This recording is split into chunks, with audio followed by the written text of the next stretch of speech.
Hello everybody, for today's video I've gone through all of the past AQA English literature papers looking for patterns to help you focus your revision for this year's exams. We've had summer literature exams on this spec in 2017, 18, 19 and 22, giving us a total of 24 Shakespeare questions, 28 19th century novel questions and 96 modern prose and drama questions to look through. So let's see what we found. 44 times out of 148, the question has been based on one named character.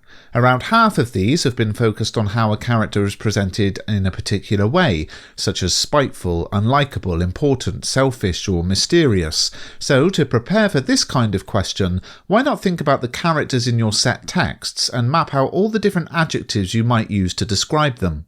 Then consider how you might answer an exam question on each one. For example, Macbeth as ambitious, Macbeth as heroic, Macbeth as hypocritical. Often, the named character questions will ask you how a character presents a certain theme. Now, sometimes in a text, there aren't many different themes. For example, with an Inspector Calls, the whole thing is about social responsibility. But in your revision, you might consider how the presentation of the themes differs through different characters, how social responsibility is presented through Eric, Mrs. Burling, Inspector Goole, and so on. 27 times, a question is focused on more than one character. Now, often that's looking at how a relationship is presented between two obvious characters, such as Romeo and Juliet or Beatrice and Benedick, characters whose paths are clearly intertwined in the text. But sometimes the questions of paired or grouped characters you might not expect. So one idea for revision is to consider which characters could be paired up in a question, and the challenges that might pose. If we continue with Romeo and Juliet as a text, imagine a question on Juliet and the nurse, or Romeo and Benvolio. In my videos, I don't want to give away any real past questions, because you might end up sitting them for a mock, but there was one particular Shakespeare question which asked about the relationship between the two characters who were the protagonist and antagonist. It wasn't a Romeo and Juliet question, but using that as an example, imagine a question asking you to explore how Shakespeare presents the relationship between Romeo and Tybalt, or Romeo and Paris. Perhaps not a question you'd at first anticipate, so maybe spend some time thinking about how different characters could pair up, and what you might write about them if they did. What I would call a major theme has been named in the question 38 times. 8 times that's been linked to how a specific character presents that theme, but 30 times it's been completely open. How is that theme presented in the text? So let's give an example with A Christmas Carol. If we consider one of the major themes to be generosity, you might like to think about which parts of the text you'd include in your answer if simply asked how generosity is presented in the text.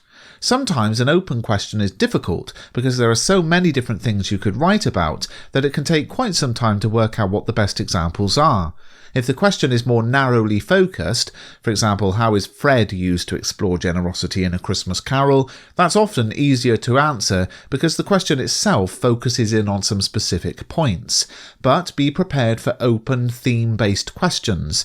If the question's on fate in Romeo and Juliet, who and what would you write about? Or power in Macbeth, or class in An Inspector Calls, social responsibility in A Christmas Carol, and so on. So those are the main types of questions we've seen so far, but there are others.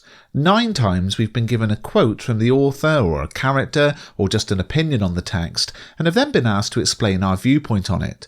For example, and these are again made up, Priestley creates a shocking ending to the play, how far do you agree with this statement? Or Golding has said about Lord of the Flies, man produces evil as a bee produces honey, how far do you agree the novel shows this to be true? Now obviously, it's not easy to prepare for these kinds of questions, but it is useful to know they might crop up. There seems to be a mistaken idea that there is always a character question or always a theme question, but that's not actually true, so don't be thrown if you get something like this. And then there have been a handful of questions that I would consider to be outliers or curveballs, questions on the importance of the title, the setting, the ending, things that we might not expect to see as the entire focus of a question, or even very open questions like how does the writer present the way characters react to difficult situations? Again, there's no easy way to revise for these kinds of questions other than to know your text inside out and be prepared that the questions could ask you anything at all. Let me know in the comments section which kind of question you prefer and which you think is the most difficult to answer. And if you found this video useful, please do give it a thumbs up and subscribe to the channel.